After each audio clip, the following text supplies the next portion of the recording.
Samantala mga kapuso, kaugnay naman po dun sa pagbibitiw ni Mayor Benjamin Magalong, nagbitiw na nga po itong bilang advisor ng or special advisor ng Independent Commission for Infrastructure, itong si Baguio City Mayor Benjamin Magalong. Hindi pa malinaw sa ngayon kung tinanggap na ito ng Malacanang. Pero nauna rito ay pinag-utos po ng palasyo sa kanilang legal team na i-review ang pagtatalaga kay Mayor Magalong sa kanyang posisyon.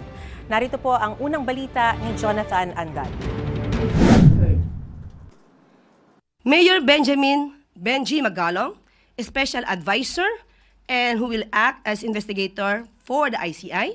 2 linggo matapos i-anunsyo ang magiging papel ni Baguio City Mayor Benjamin Magalong sa ICI o Independent Commission for Infrastructure, iba na ang sinabi ng palasyo. Liliwanagin po natin, ang pagtalaga po sa kanya ng Pangulo ay bilang Special Advisor at hindi po lead investigator or in any other form na pag-iimbestiga.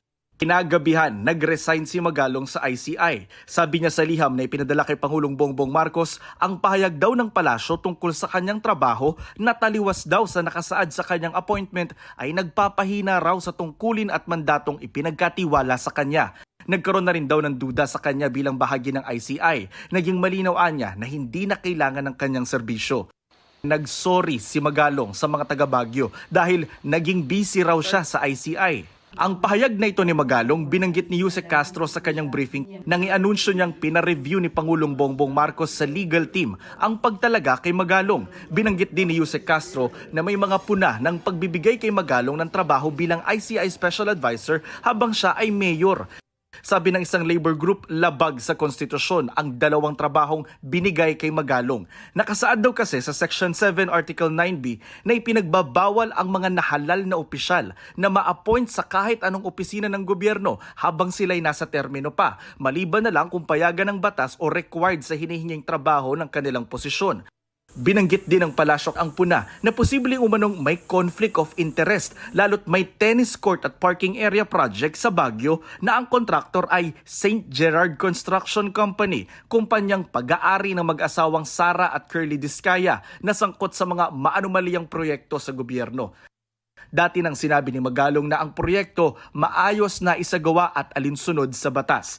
Nilinaw din muli ni Magalong sa kanyang pahayag na walang conflict of interest. Nagbitiw raw siya para protektahan ang integridad ng ICI.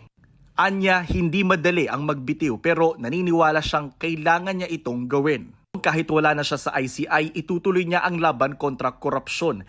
Hindi pa sinasabi ng palasyo kung tinanggap na ba ng Pangulo ang resignation ni Magalong. Pero sabi ni Secretary Dave Gomez ng Presidential Communications Office, nakalulungkot ang pagbibitiw ng alkalde sa ICI.